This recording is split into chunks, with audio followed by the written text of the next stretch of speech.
प्यारी जू, श्यामा जू, लाडली जू, किशोरी जू, सर्वोपरि महाप्रेम रस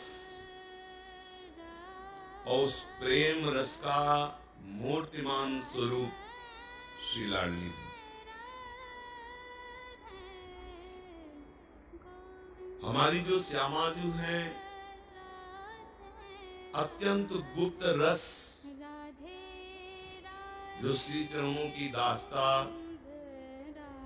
जिस सुख का रसास्वादन, जिस रस का रसास्वादन रसिक ललिता जी रसास्वादन करती है,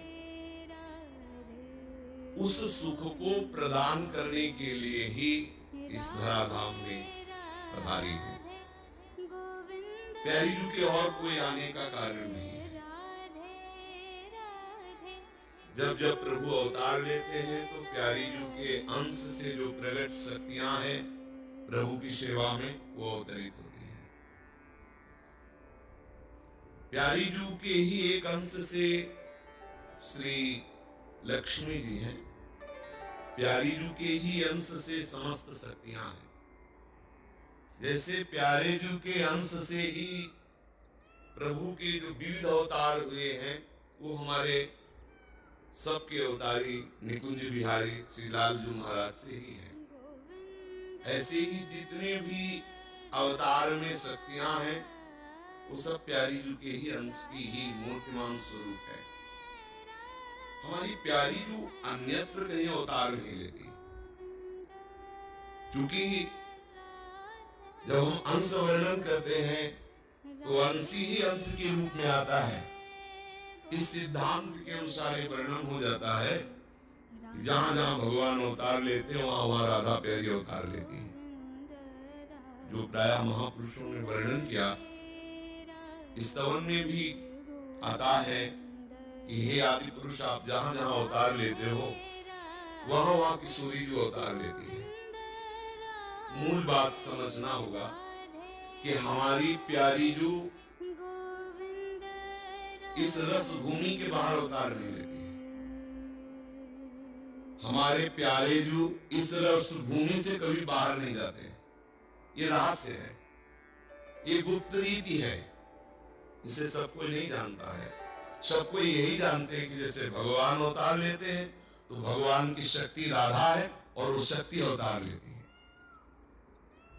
पर यहाँ वृंदावन ब्रजोपसेवी रसिकों की कृपा से बात समझ में आएगी कि जो शक्ति होती है वो शक्तिमान के अधीन होती है। जहां ये होता है कि ये प्रभु है और ये उनकी शक्ति है तो प्रभु के इशारे पर शक्ति चलती है और करबद्ध आज्ञा पालन के लिए तत्पर रहती है। लेकिन यहां उल्टा है। जैसी हरिवंश प्रताप रूप गुण वैबल श्याम उजागर और जाकी भ्रू विलास बस पसुरियु दिन विधि की तरह सागर। करबद्ध हुए आज्ञा पालन की बाट जो होते रहते हैं, अगर ये शक्ति है और ये शक्तिमान है तो ऐसा कैसे संभव हो सकता है? प्रभु अगर कहीं विवश नजर आते हैं वो है प्रेम। कहीं भी विवश नजर आते हैं, किसी भक्त के सामने, किसी भी उपासक के सामने, कहीं पूरे इतिहास में, पूरे चरित्रों में हमारे सर्वसमर्थ प्रभु की कहीं विवशता देखी गई है तो वहां प्रेम होगा।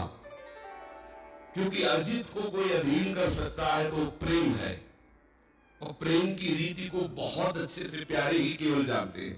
प्रीत की रीति रंगीलो ही जाने। कहीं भी प्रेम उदय होता है तो अंश में होता है। प्रेम समुद्र नहीं उदय होता। प्रेम समुद्र लाडली जी है, प्रीति का सागर है, सांद्रानंद घन प्रेम मूर्ति किशोरी। अवतार जब होता है तो हमारे ब्रजलीला रस में ये गुप्त बात है, दो अवतार होते हैं। एक होता है सीधे निकुंज से प्रेम रस प्रदान करने के लिए प्यारे जू पधारते हैं और प्यारी जू पधारते हैं। धर्म की स्थापना, दुष्टों का दलन आदि आदि। प्रभु के अंश से जो सृष्टि विधान करने वाले भगवत स्वरूप हैं, हमारे ही प्रभु हैं, और उनके अंश से ब्रह्मा विष्णु महेश। तो जो वसुदेव जी के यहाँ प्रकट हुए थे, चतुर्भुज प्रकट हुए। कभी कहीं कोई प्रसंग बताना जो नंद जी और यशोदा जी के सामने इन्होंने कभी चतुर्भुज धारण किया? नहीं धारण किया। वात्सल्य के आगे ऐश्वर्य का प्रभाव नहीं था, जबकि ऐश्वर्य मिश्रित लीला है, क्योंकि ऐश्वर्य वाले प्रभु यहाँ पधारे। और जहां ऐश्वर्य वाले प्रभु यहाँ से पधारते हैं, मथुरा द्वारिका, तो जो ऐश्वर्य उपासक और बाहर शास्त्रीय पद्धति को जानने वाले, उनके लिए बस उतनी ही लीला है, वो उतना ही जानते, इसलिए उनको समझ में नहीं आएगा, क्योंकि उतना ही सुना है और उतना ही जाना है। जो आए वो अपना ऐश्वर्य लीला करके। लेकिन जो हमारे आनंद समुद्र श्री लालजू महाराज हैं, वो वृंदावनम परित्यज्य पादमेकं न गच्छति।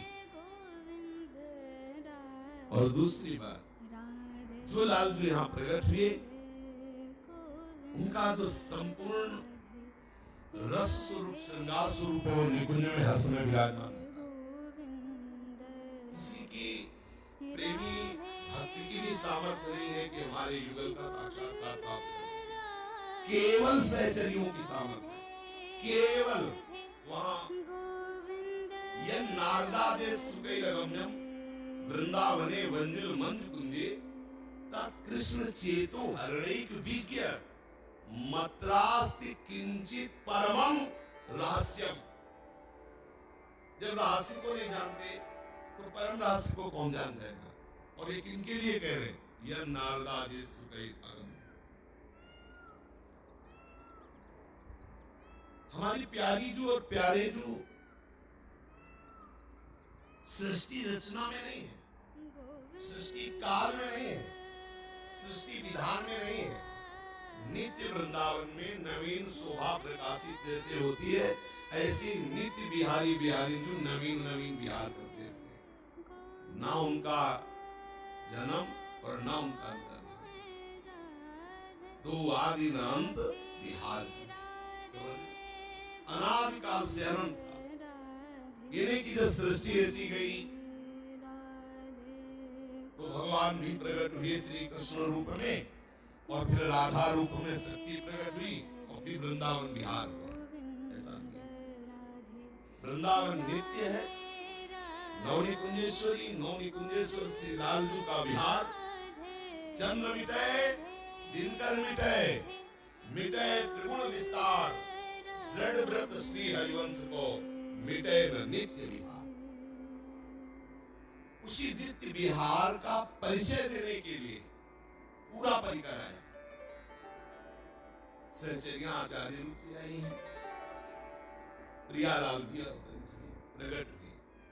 जब प्रियालाल यहाँ प्रकट हुए, जिस समय इनका जन्म उत्सव मनाया जा रहा है, इसी समय उनका नौ विलास प्रारंभ है। इसी क्षण नौ किशोरी नौ किशोर का महामहिमा है। इसीलिए बिना रसिक चरण आसक्ति के इस रस में बड़े बड़े सिद्धों का प्रवेश नहीं, साधकों की तो बात करें, जब वही आ जाएगी बड़े बड़े सिद्धों का प्रवेश। सच्ची मानो, बहुत गूढ़ रस। इस रस की परिचय वृत्ति केवल केवल रसिक चरणारविंद की आसक्ति से। हमने ये नहीं कहा श्री जी की चरणारविंद की आसक्ति से।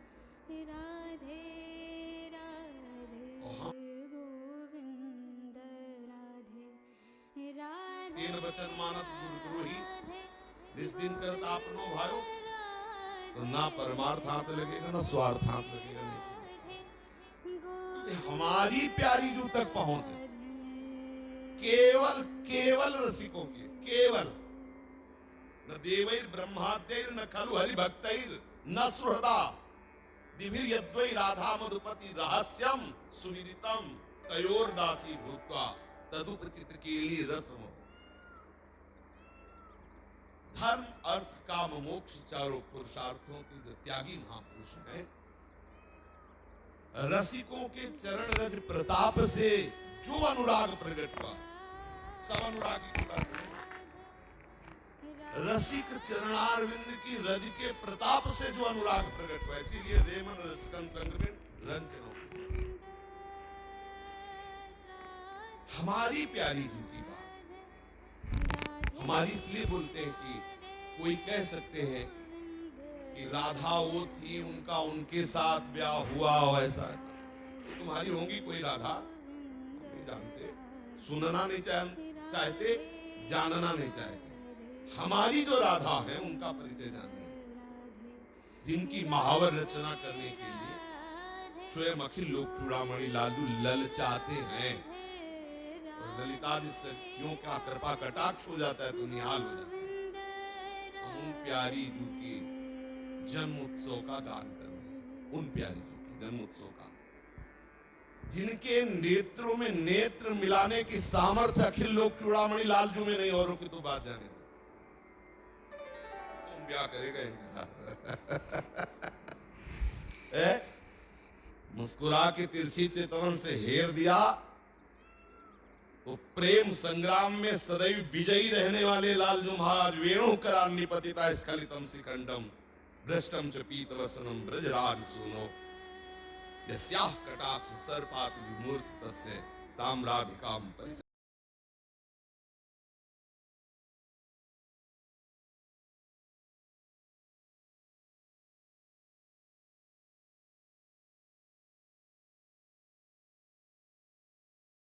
जिन प्यारी जी की हम बात कर रहे हैं, जिनके लिए हरिवंश महाप्रभु कह रहे चलो चलो सब वृषभानु गोप के द्वार,